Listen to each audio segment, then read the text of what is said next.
you going to do it? And we're back? No, I'm not going to do it. And we're back. Not every time. Even the beginning. Right. We did one before, but what are y'all saying? What? What are we We've already talking done about? one, and we're back. And we're back. Welcome back hey, to Fireside. Welcome back to Fireside. We're still at the Austin.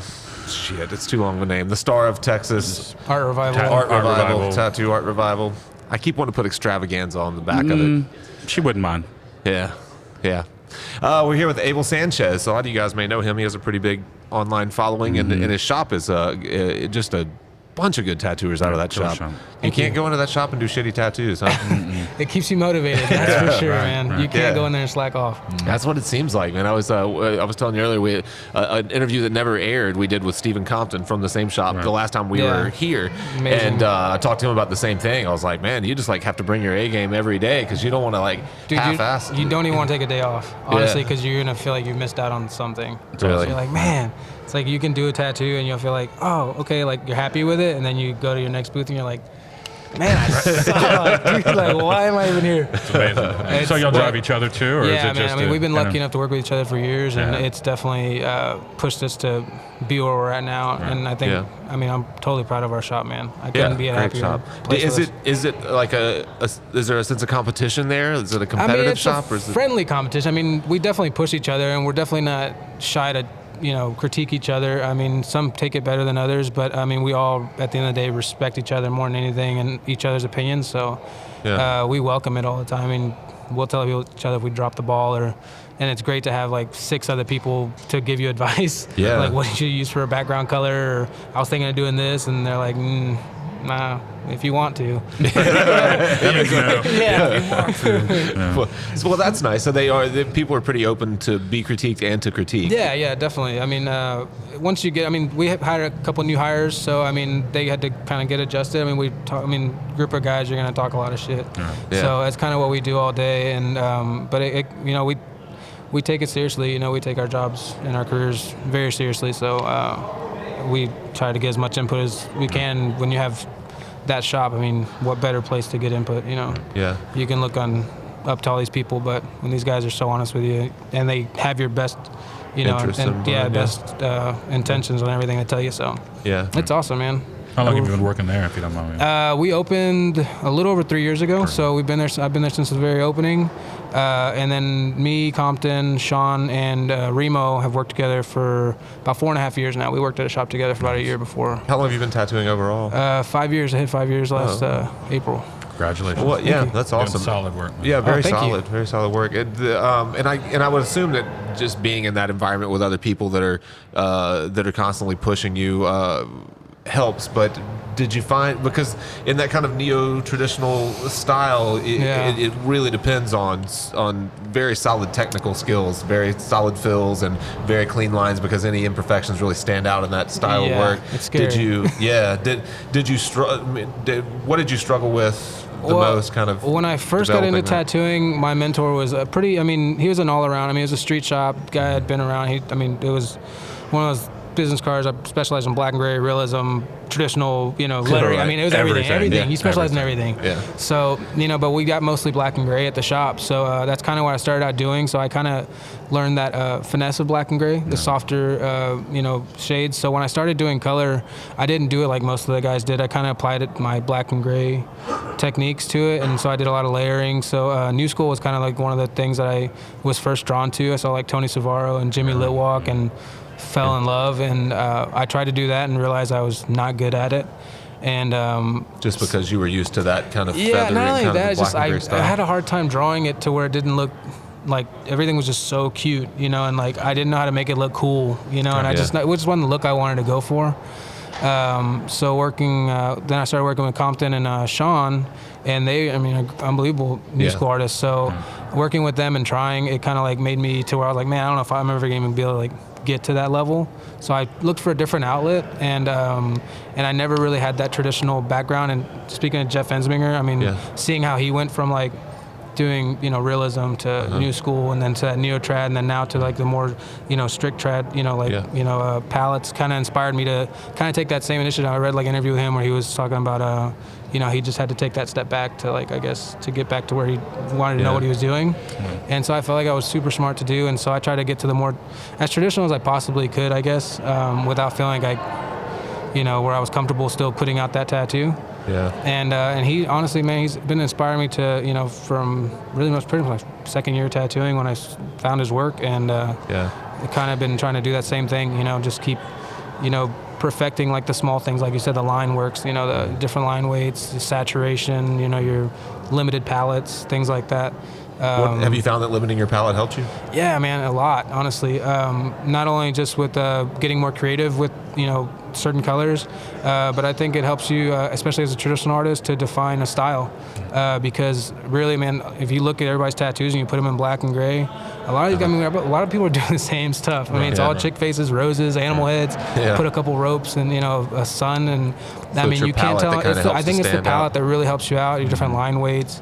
And now I think it's moving to like the flow. All these traditional guys are moving to that black and gray, like, Carlos Torres type flow. They're transitioning to that. Yeah. And that's where I'm struggling with now, is like just keeping up with that curve. Now it's not just palettes. It's like you got to see the flow of the body, how it moves here, goes there, and so it's cool, man. I'm excited. It's a good time to be in tattooing. Everything's evolving all the time. So speaking of Jeff, it stood out to me. I asked him at one point about making that step from a lot of the very fancy kind of realism and stuff that he was doing to this very traditional style. I'm like, what brought that on? We were talking about Holly Ellis being the same way, and we haven't had a chance to ask her about it, but Jeff made an interesting comment to me in an interview. He was like, my tattoos had gotten kind of so fancy that I forgot I had separated myself from what made me fall in love with tattooing to begin with. He's like, what I liked about tattoos was some of the clean simplicity, like it was easy to read. He's like, and I had gotten into all these like he was tattooing alongside Nick Baxter for a lot of years, and he was trying to mimic a lot of that fancy stuff that Nick does. And one day just realized, like, man, why am I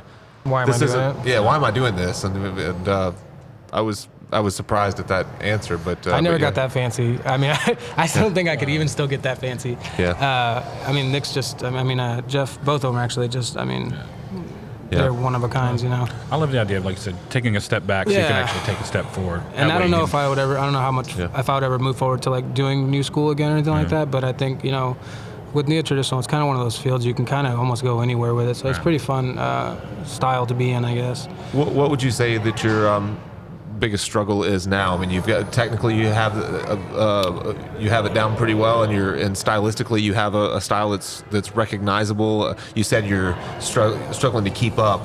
How do you? Yeah, I mean, there's people starting tattooing every day, and I feel like everybody's getting better and better, earlier and earlier, younger and younger, and we hired a couple of guys recently. They're young and, man, just super solid tattoos. I mean, they're just like right there, and it's like, it's scary, man. You gotta really, really challenge yourself. And I think that's the hardest thing, is really just keeping up and keep pushing yourself and staying that as motivated as you were when you first started, is that keeping that drive to keep pushing better, and, not just like, oh, I found my style. I know how to pull a line now, and, I'm good here. I got my clientele and I can stay busy, and, I just don't want to be comfortable. I don't want to be satisfied. That's easy to do. I mean, I think we've talked about that a lot, how easy it is to fall into, especially being a trap, basically. Yeah. And now being in a shop like you are, where you have a lot of competition, and you guys travel a lot. You do a lot of shows. I don't really get to travel too much. Like I said, man, my anxiety, I just hate traveling.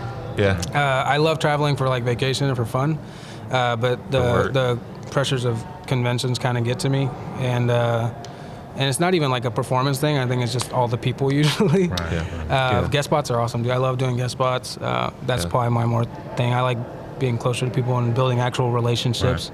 So that's the next thing. It's like, because of just digital media and stuff now, do you find, like, if you can ask questions to other people, they're very responsive? Yeah, it's awesome. I think the social media, it's a gift and a curse. It's awesome because it puts your work out there that people would never see it, and then it's a curse because it's like a part-time job. You got to keep up with it. You got to stay current on it. So it's more work, but man, it's totally worth it. It's a free tool to put yourself out there. I took Gogway's seminar, and he talked about it. He's like, man, people talk all this mess about Instagram and social media. He's like, but man, it's a free tool. He's like, we all pay for websites and maybe get a few hits a week, a day, or whatever. But you get Instagram, you get thousands. I mean, and it's free. You know, why not use it? So it's amazing how it is, how that exact app is transitioning. We were talking when we were looking for people to interview and going through the Go Live Fat through this convention site, and you click on a name. It's like, why am I not just going and finding these people on Instagram, because that's where the links all go. They don't go to anyone's website anymore. Yeah, you click on it, it goes to their Instagram. So it's funny, huh? Yeah, and it's just like you're saying, it's a really easy. I saw Nick actually. He commented on somebody. He's like, "You never post any tattoos?" He's like, "I post my tattoos on my website or something like that." He's like, I was like, awesome.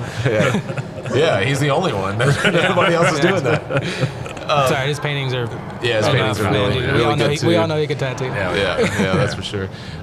So something you said just a minute ago I thought was interesting. You, if you turn a lot of these people's tattoos black and gray, we're all doing a lot of the same things. So outside of your palette, you are tattooing in a genre that's very popular right now. How do you set yourself apart outside of that? Is there any other way? I don't know, dude. I don't know if I have. I mean, I feel like I'm in the crowd also. I don't feel like I'm a. You know, like you have like a Justin Hartman that's, you know, killing it here. Jim Sylvia, I think both those guys are amazing. Dave Wall is here, man. I think those guys I feel like are really. I don't know. I've never put myself in that crowd, so I feel like I'm still trying to step out. So I really don't know how to answer that. What it is, huh? Yeah, I don't know the answer either. I don't know how to do that. I mean, I wish if I knew the secret, dude, I would definitely have done it already. But yeah, I guess it's just hard work, man. You got to have that niche, you know. I mean. Like we talked about Andres, and nobody knew about who Andres was 2 years ago, you know. But he found that niche, that morph rose. I mean, that one morph rose, I mean, just it took.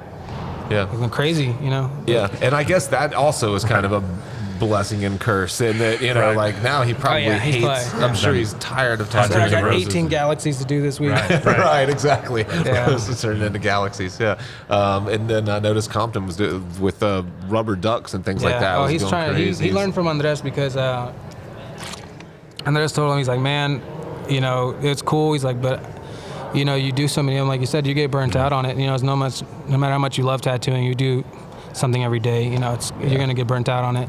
So Compton's been pretty smart about being very selective on what he tattoos on those ducks. You know, he's like, this is my niche, this is my thing, this is my baby, and it's like, it's a privilege almost to get it, instead of like, you know what I mean? So it's like, you know, so he has certain ones he wants to do, and if you're down to get one of those, then cool. If you're not, then he's really not going to really go out of his way on it. Which is probably smart, but probably is the only way to handle that.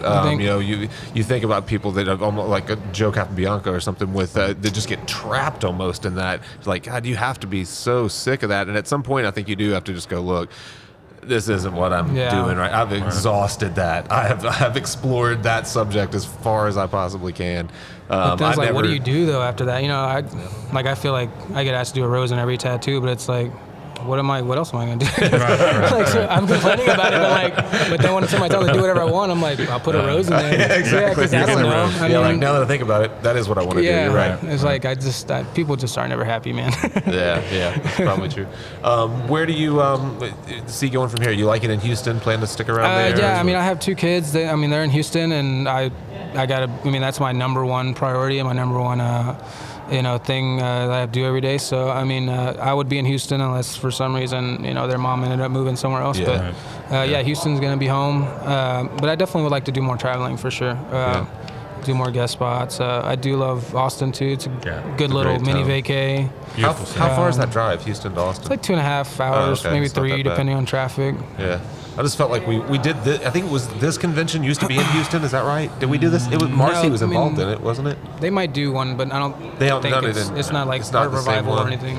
I remember doing one there years ago and feeling like it was like so much longer of a drive than Austin, but I guess it wasn't. We took a different route. We went through Louisiana or something. It's a huge city, though. I mean, I think compared to Austin, massive. Houston's, you know, traffic's just as bad, but 3 times the size. It's a massive so everything seems longer. Where do people find you if they want to check out your work? I mean, I guess Instagram. Website doesn't matter anymore. Website is Abel Tattoos, though. AbelTattoos.com. And then Instagram's just Abel_AV. Abel_AV. And your Red Dagger. They have a Red site. Dagger, Red Dagger Tattoo. I think that's the same thing for Instagram and Facebook, if you do Facebook still. Cool, man. But yeah. Thanks for taking the Oh, time. yeah, man. Yeah. No, Great, thank man. you guys. Really appreciate it. Oh, no, Yeah, man. Thank you. Love your I work. You're appreciate doing you guys. great. Yeah, thank you. Thanks, guys. We'll see you on the next one. Thank you.